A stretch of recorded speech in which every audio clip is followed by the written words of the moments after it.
নমস্কার, দেখছেন Kolkata TV digital. আপনাদের সঙ্গে রয়েছে আমি শুভাঙ্গী। জাপানের শক্তিশালী ভূমিকম্পের পরই যে আশঙ্কা করা হচ্ছিল, সেই আশঙ্কা সত্যি করে সুনামির সতর্কতাও জারি করা হয়েছে। আশঙ্কাই ছিল শক্তিশালী ভূমিকম্পের পরেই তড়িঘড়ি হয়তো একটি সুনামির সতর্কতা জারি করা হবে এবং ভূমিকম্পের ঠিক 40 মিনিটের পরই আমরা দেখলাম যে জারি করা হয়েছে সেখানে সুনামির সতর্কতা। আপনাদের জানিয়ে রাখবো যে সোমবার স্থানীয় সময় অর্থাৎ জাপানের সময় বিকেল 4:53 দিকে জাপানের শক্তিশালী ভূমিকম্প অনুভূত হয়। এদিন জাপানের উত্তর পূর্বের তোহোকি এলাকায় জোরালো কম্পন অনুভূত হয়। রিক্টার স্কেলে কম্পনের মাত্রা ছিল 7.4। বেশ জোরালো ভূমিকম্প হয়েছে, কিন্তু এই ঘটনা এখনো পর্যন্ত হতাহতের বা কোনো রকম ক্ষয়ক্ষতির খবর সামনে আসেনি। আন্তর্জাতিক সংবাদ মাধ্যম সূত্রে খবর যে কয়েক হাজার কিলোমিটার দূরে টোকিওতে কম্পন অনুভূত হয়। এদিন ভূমিকম্পের কেন্দ্রস্থল ছিল সানরেকো উপকূলের কাছে।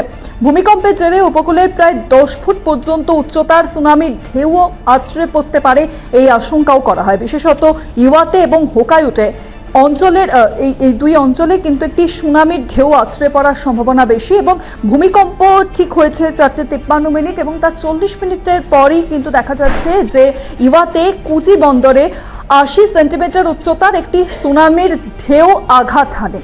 জাপানে একদিকে যেমন ভূমিকম্প, অন্যদিকে সুনামি, প্রাকৃতিক রোষের মুখে এই মুহূর্তে জাপান।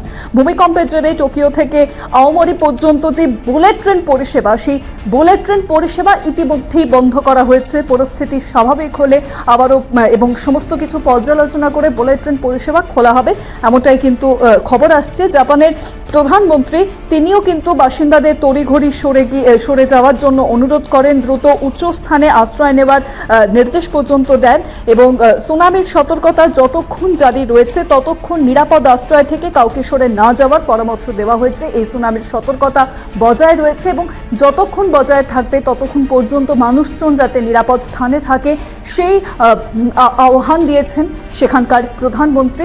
এদিকে খবরের আমাদের নজর থাকবে, কি আপডেট আসে আপনাদেরকে জানাবো। এরকম আরও বিভিন্ন খবরের জন্য নজর রাখতে হবে কলকাতা টিভি ডিজিটাল, পাশাপাশি কলকাতা টিভির পর্দায়। কলকাতা টিভি, রাতের সাথে।